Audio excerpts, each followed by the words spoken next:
Hello प्यारे बच्चों, आप सभी का आपके अपने इस YouTube channel RS science classes में हार्दिक स्वागत और अभिनंदन करता हूं। और आपको मैं साथ ही हार्दिक बधाई और शुभकामनाएं देता हूं कि आपने बहुत अच्छे नंबर प्राप्त किए हैं, अच्छी ग्रेड से आप सभी उत्तीर्ण हुए हैं।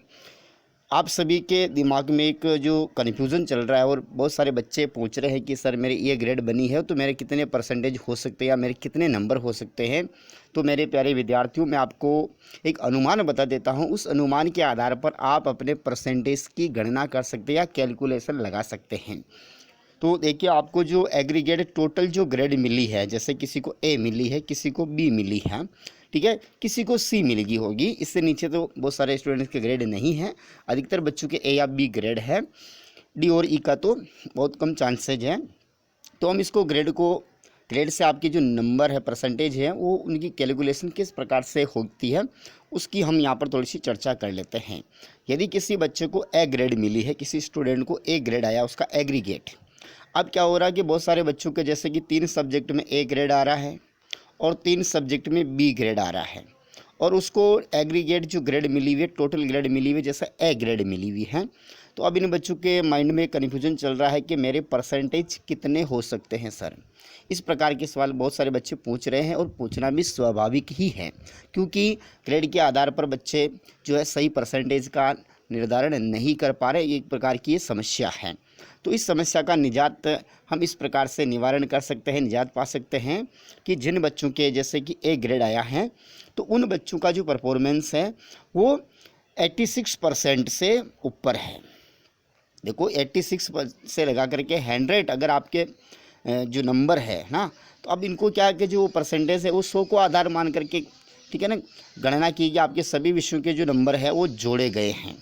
जोड़ने के बाद उनका परसेंटेज निकाला गया। यदि आपके परसेंटेज जैसे किसी के 86 आए, 87 आए, ठीक है, 86 से लगा करके आपके 100% तक भी बन रहे हैं, तो सभी बच्चों को ए ग्रेड ही दिया गया है, उन सभी को ए ग्रेड में रखा गया। इसके आधार इसलिए हम एग्जैक्ट फिक्स नहीं बता सकते हैं कि आपके 90% बन रहे हैं, 87 बन रहे हैं, 86 बन रहे हैं, 92 बन रहे हैं, परंतु एक अनुमान लगा सकते हैं। यदि आपके सभी विषयों में ए ग्रेड है और आपके टोटल भी ए ग्रेड है, तो इसका अनुमान ये लगाया जा सकता है कि आपका परफॉर्मेंस बहुत अच्छा है। आपके 90 प्लस नंबर हो सकते, 90 जो परसेंटेज है इससे ऊपर हो सकते हैं, 95 भी हो सकता है। इसलिए हम एक फिक्स डेटा नहीं आपको बता सकते हैं, परंतु एक अनुमान है कि आपके परसेंटेज जो वो 86 से ऊपर होंगे ए ग्रेड वालों के।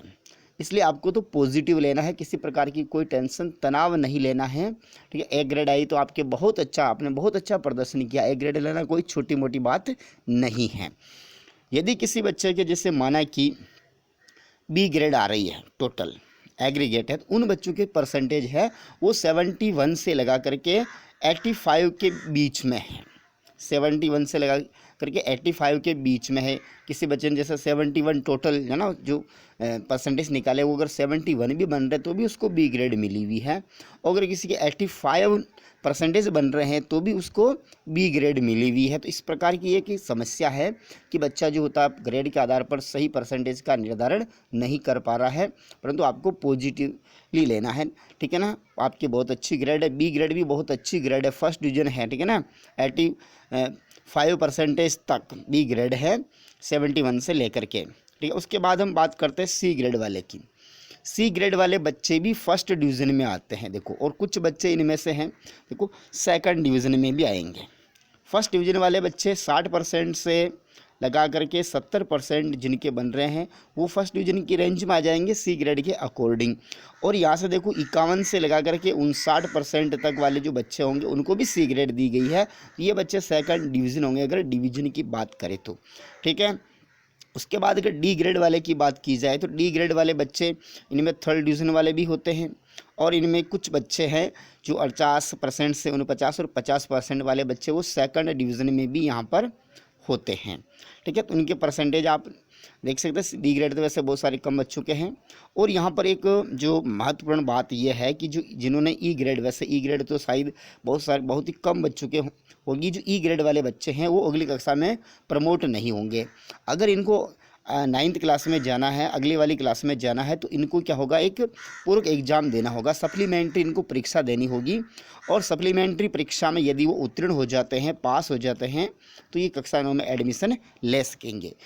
ये पहले जो प्रावधान हमारे आरटी जो है ना, राइट टू एजुकेशन जो था, उसमें ये पहले प्रावधान नहीं था, परंतु केंद्र सरकार ने आरटी में संशोधित करते हुए ये आदेश जारी किया कि जो बच्चे हैं एक ई ग्रेड प्राप्त करते हैं, उनको आप डायरेक्ट जो है अगली क्लास में प्रमोट मत करो, उनका एक एग्ज़ाम और लो, उनका एक परीक्षा और लो, ताकि वो अपनी जो है अपनी पढ़ाई में सुधार कर सके, अपने सब्जेक्ट में सुधार कर सके और अगली कक्षा में वो क्या बैठ सके या जा सके। इस प्रकार से आप ग्रेड से परसेंटेज का अनुमान लगा सकते हैं। मैंने आपको एक तरीका या जो पैमाना बताया है, और शायद मैं समझता हूँ कि आपकी जो दुविधा है, एक संशय की स्थिति बनी हुई थी, वो लगभग क्लियर हो गई होगी। अगर कोई भी और प्रॉब्लम हो तो आप मुझे मैसेज करके पूछ सकते हैं, ठीक है।